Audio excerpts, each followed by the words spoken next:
الله وبركاته.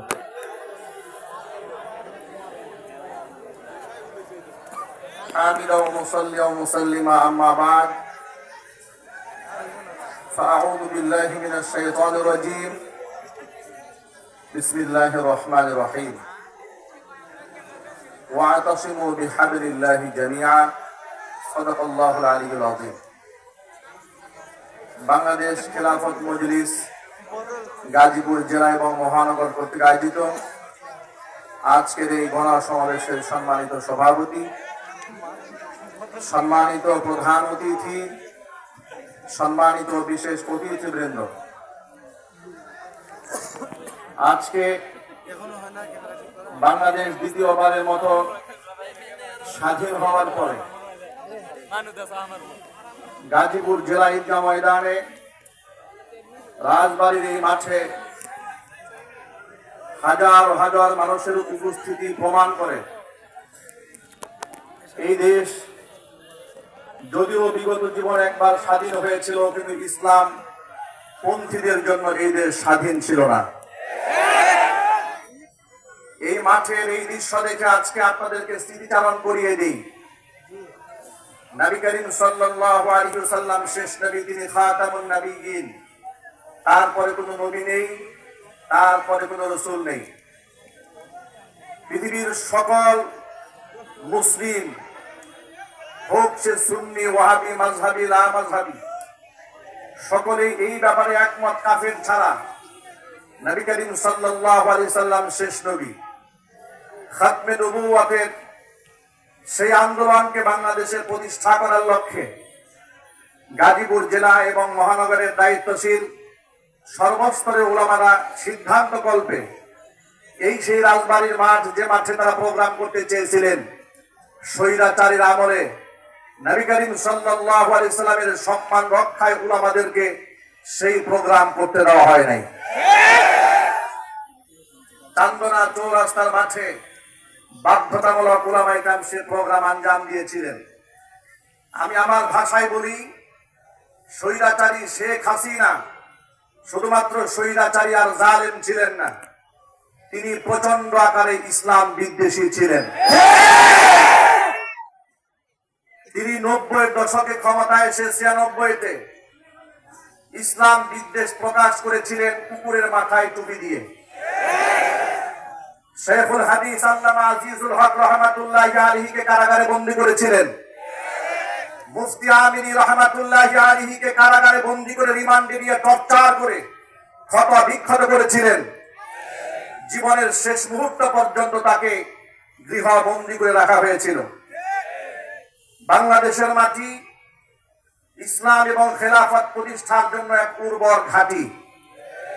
তার বড় প্রমাণ হচ্ছে, ডান বাম সামনে পেছনে তাকিয়ে দেখুন, বিগত জীবনে যারা রাজনীতির মাঠে বড় বড় কথা বলেছেন, দেশ এবং জনগণের স্বার্থে কথা বলেছেন বলে বড় বড় বক্তব্য দিয়েছেন, লুটপাট, দুর্নীতি, খুন, গুম, রাহাজানি করে এমন এক অন্যায়ের স্বর্গরাজ্যে তারা পরিণত করেছিলেন। অবস্থা এমন হয়েছে, ক্ষমতা চলে যাওয়ার পরে অবস্থা এমন হয়েছে, আমি ওই দলের নেতা কিংবা কর্মী পরিচয় দেওয়ার সাহস কারো ছিল না। এদেশ ইসলাম পন্থীদের জন্য উর্বর ভূমি। তার বড় প্রমাণ হচ্ছে, বিগত জীবনে যারা এই মাঠে রাজনীতির প্রোগ্রাম করেছেন, এমন গণ জমায়েত করতে গেলে লাখ লাখ কোটি কোটি টাকা খরচ করেও এর তারা 50 ভাগের 1 ভাগ লোক জমা করতে পারে নাই। ভাড়াটিয়া, কুলি মজুর, ঠেলাওয়ালা, দিন মজুর কিংবা রাস্তায় টুকা এবং সন্ত্রাস গুন্ডা বাহিনী দিয়ে রাজপথে মিছিল করিয়ে নিজেদের জনপ্রিয়তা প্রমাণ করার চেষ্টা করানো হয়েছে। বাংলাদেশ ইসলামের জন্য উর্বর ভূমি। তার বড় প্রমাণ হচ্ছে, আজকে রাজবাড়ির এই মাঠে গাজীপুর জেলা এবং পার্শ্ববর্তী এলাকার টুকাই লোকেরা কিংবা সন্ত্রাস গুন্ডা চান্দাবাজ লোকেরা আসে নাই। জেলার শ্রেষ্ঠ সন্তান উলামারা বিনা টাকা খরচ করে এবং নিজের পকেটে টাকা খরচ করে প্রমাণ করে দিয়েছে এ মাটি ইসলামের জন্য উর্বর ঘাঁটি।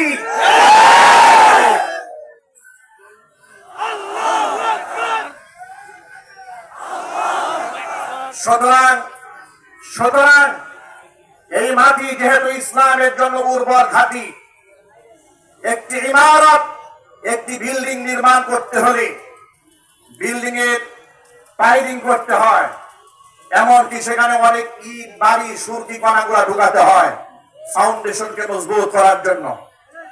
এই দেশে ইসলামের খেলাফত, দ্বীনের ঝান্ডা, দ্বীনের পতাকা এই মাটিতে উড্ডীন করার জন্য বিগত জীবনে এদেশের উলামায়ে কেরাম রক্ত দিয়েছেন 90-এ, রক্ত দিয়েছেন 5 মে, রক্ত দিয়েছেন 5 আগস্টে, শাপলা চত্বরে এদেশের উলামারা রক্তের বন্যা বয়ে দিয়েছিলেন আল্লাহ নবী সাল্লাল্লাহু আলাইহি ওয়াসাল্লামের সম্ভ্রম রক্ষা করার আন্দোলনে। 21 সালের পর থেকে ধারাবাহিকভাবে বাংলাদেশের নাম করা খ্যাতিমান শ্রেষ্ঠ সন্তান আলেমরা কারারুদ্ধ থেকে তারা জীবন বাজি রেখে ইসলামের জন্য লড়াই করেছেন, জেল খেটেছেন, জরিমানা দিয়েছেন, রক্ত দিয়েছেন।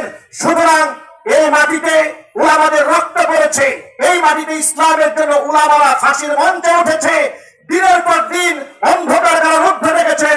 বিশেষ করে আল্লামা মামুনুল হকের উপরে যে টর্চার করা হয়েছে, নির্যাতন করা হয়েছে, জালেমের মুখে থুতু মেরে জালেম তাদের চেয়েছিল তাকে চরিত্রহীন বানাবার জন্য, এ দাবি তাদের কথাকে থুতু মেরে নিক্ষেপ করেছে। যার দ্বারা মামুনুল হক যেখানে যাচ্ছে গণজোয়ার সৃষ্টি হচ্ছে। মামুনুল হককে বলবো, ভয় নেই আপনার, এগিয়ে চলুন খেলাফত প্রতিষ্ঠান আন্দোলনে। এদেশের মুসলমানরা রক্ত দিয়ে আপনার পেছনে খেলাফতের জন্য ঝাঁপিয়ে পড়বে।